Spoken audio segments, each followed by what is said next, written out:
Hit that like button, subscribe, support the channel, Focus Daily TV. Today we're going to get a little bit into the justice system and how it has been perverted in order to further disenfranchise God's children, the Israelites, commonly known as Afro-Americans, Negroes, Afro-Americans, whatever. They have many names. At one point we was known as Indians. And we're going to begin today with Leviticus chapter 19, verse 15. And it reads, "Do not pervert justice. Do not show partiality to the poor or favoritism to the great, but judge your neighbor fairly."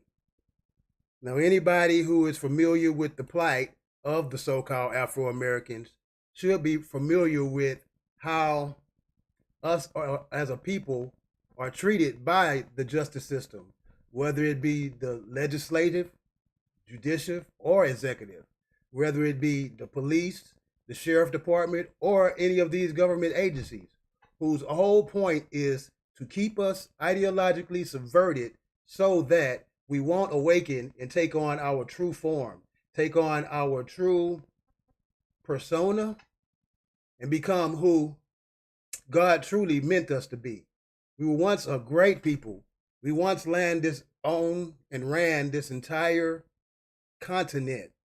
But we're speaking specifically about America, what's commonly known as America, and how once upon a time, pilgrims, foreigners, France, Spain, Europe, Italy, all nations conspired against us, came and began to systematically break us down and ideologically subvert us against the will and the laws of the Father.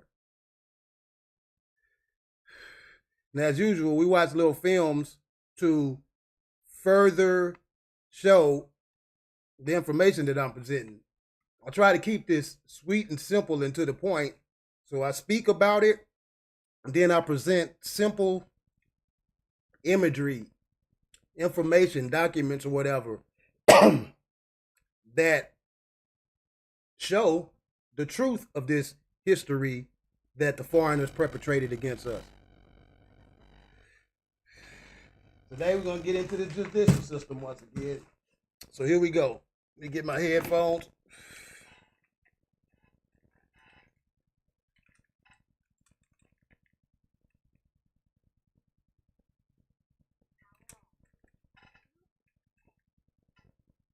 Yes, I should stay ready, but this is live TV. What are you gonna do? All right, make sure I'm in the frame good. Let's get to it.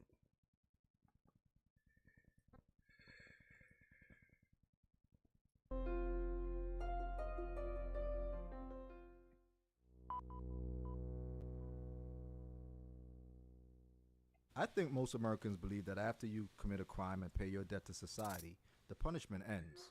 You have the chance to rebuild your life and get a fresh start.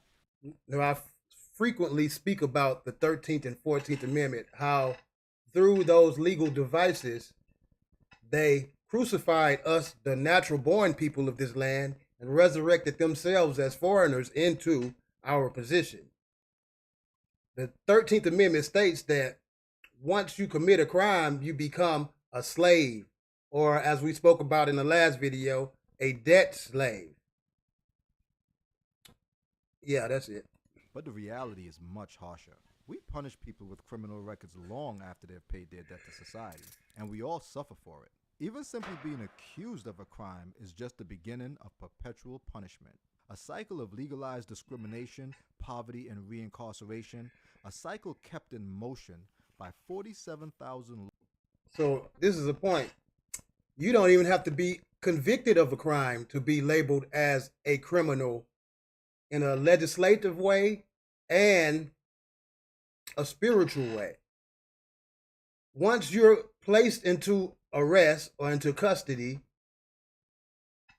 through the legal paperwork that you signed with your straw man and your all caps You immediately become entwined into systematic evil, basically witchcraft.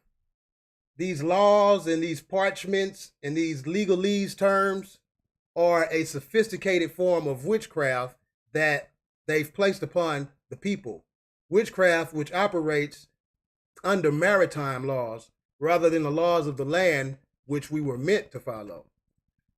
Laws and regulations nationwide that restrict critical rights and opportunities. After contact with the criminal justice system, millions of Americans are denied employment and housing, denied college educations, excluded from public benefits, separated from their children, deported despite being legal residents, and deprived.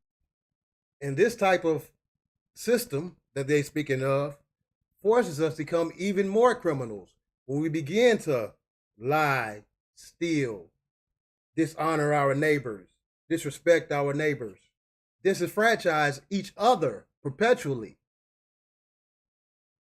automatically. It's like it was instilled within us to hate each other rather than to show each other love and kindness as God intended.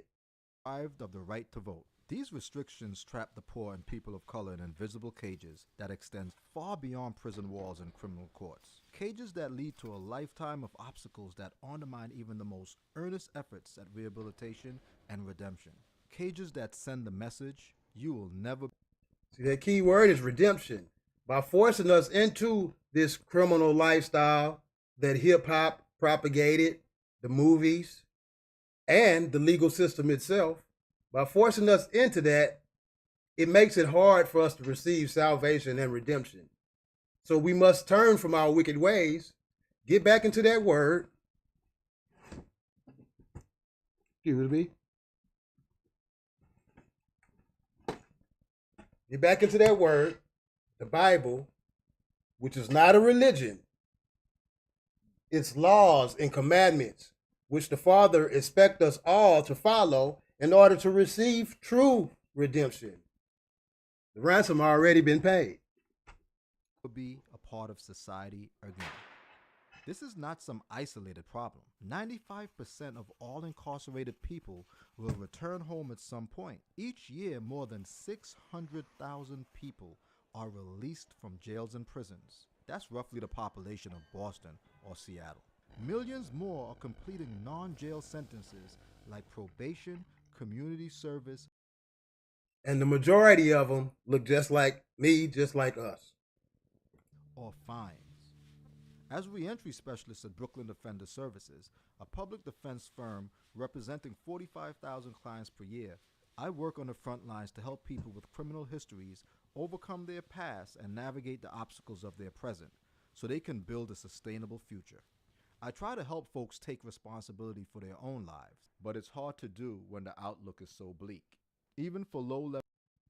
Okay, as usual, I like to keep this show short and to the point. Hopefully, you get it. But until next time, Focus Daily, y'all. Hashtag Focus Daily TV. We out.